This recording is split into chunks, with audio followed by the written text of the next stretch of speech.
Hello student, welcome to my channel Shiksha Sangyan. Today I am going to discuss about the synthesis of isoniazide.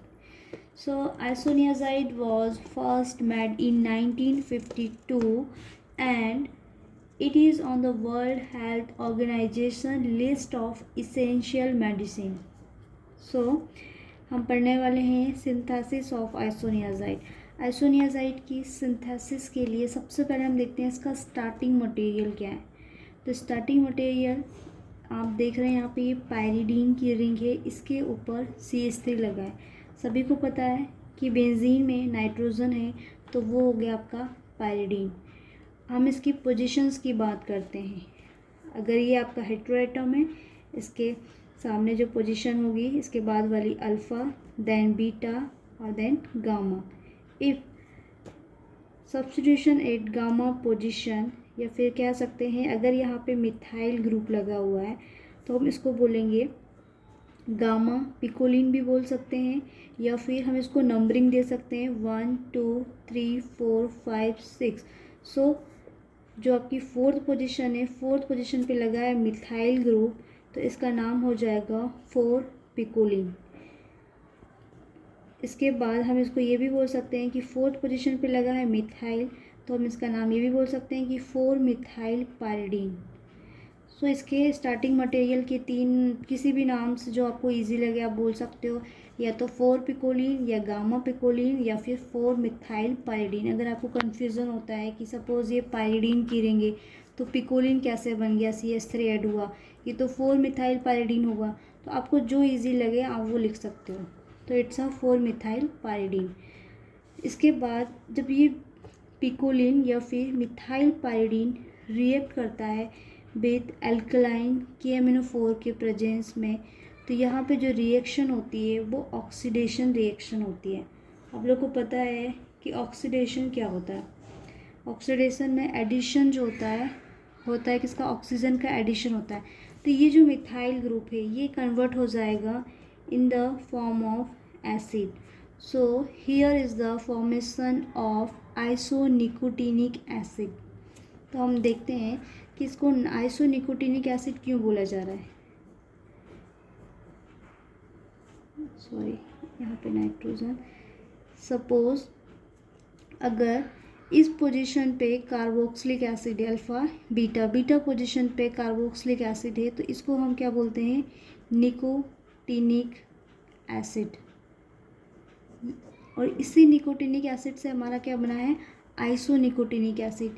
सिर्फ इसकी position change हो गई है। इसको अगर हम यहाँ लगा देते हैं तो हमारा बन जाता है आइसोनिकोटिनिक एसिड। सो फर्स्ट स्टेप क्या है आपकी, पिकोलिन undergo the reaction of oxidation in the presence of alkaline KMnO4, it form isonicotinic acid. Okay, it's a first step. इसके बाद हम बात करते हैं सेकेंड स्टेप। ये जो आइसोनिकोटिनिक एसिड बना है इसका होता है esterification in the presence of alcohol और एसिड।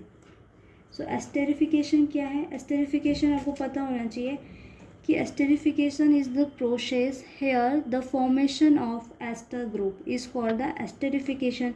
तो यहाँ पे जो आपका कंपाउंड बन रहा है या फिर जो प्रोडक्ट बन रहा है, तो आप यहाँ देख सकते हैं यहाँ पे एसिड है और ये आपका जो है ये है एस्टर।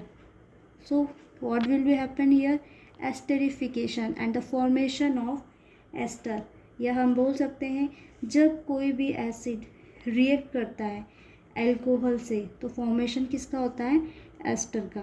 तो जहाँ ये जो कंपाउंड बनेगा ये हमारा होगा ethyl ester of isonicotinic acid, ethyl ester of isonicotinic acid. अब ये कंपाउंड है ये रिएक्ट करेगा विद हाइड्रोजन से। तो हाइड्रोजन क्या है, hydrogen is a inorganic compound है और हम बोल सकते हैं कि इट्स अ रिड्यूसिंग एजेंट। और जब हमको फॉर्मेशन करना हो एजो कंपाउंड का या नाइट्रोजन ट्रिपल बॉन्ड नाइट्रोजन इस तरह के कोई कंपाउंड का फॉर्मेशन करना हो तब हम यूज़ करते हैं हाइड्रोजन। हाइड्रोजन क्या आपका NH2 NH2। जब हाइड्रोजन से हम रिएक्ट कराएंगे ethyl ester of isonicotinic acid की, तो जो कंपाउंड फॉर्म होगा वो हमारा होगा isoniazid. It's a word title product. So यहाँ पे क्या हुआ है कि इस अमीनो का एक हाइड्रोजन या एक प्रोटॉन इसके पास जाता है, तो यहाँ पे रिमूवल होता है C2H5OH का, और ये जो आपका ग्रुप है CO, यहाँ पे जो रिमेनिंग ग्रुप बचेगा आपका CO बचेगा, O C2H5 और इसका एक प्रोटॉन, तो C2H5 इसका ऑक्सीजन, इसका एक प्रोटॉन C2H5OH। ये जो हमारा अल्कोहल है, अल्कोहल का रिमूवल हो जाएगा और रिमेनिंग पोर्शन क्या है आपका CO। और यहाँ पे क्या बचा है, एक हाइड्रोजन यहाँ चला गया है, यहाँ पे एक हाइड्रोजन बचा है, तो ये यहाँ जुड़ जाएगा और जो हमारी ड्रग बनेगी आइसोनियाजाइड।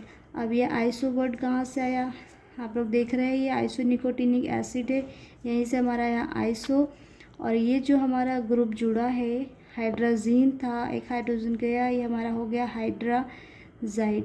तो जो हमारी ड्रग फॉर्म होगी आइसोनियाजाइड, इसको हम एक नाम से और बोल सकते हैं आइसोनिकोटिनिक एसिड हाइड्राजाइड। आइसोनिकोटिनिक एसिड भी यहीं से आया है, तो इसको हम आइसोनियाजाइड बोले या आइसोनिकोटिनिक एसिड हाइड्राजाइड बोले, या शॉर्ट फॉर्म में हम इसको बोलते हैं INH।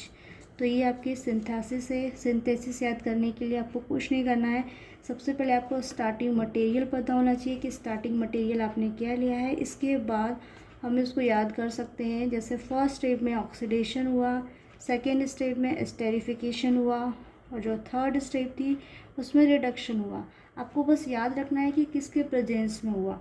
जैसे ऑक्सीडेशन में हमने अल्कलाइन के एमिनो4 लिया, एस्टेरिफिकेशन में अल्कोहल लिया, इसके बाद जो हमारा रिडक्शन हुआ इसमें हमने हाइड्रोजीन लिया। तो आपको याद करने के लिए स्टार्टिंग मटेरियल याद करो और उसके स्टेप याद करते जाओ, तो ईजिली याद हो जाएगा। Okay, thanks for watching my video.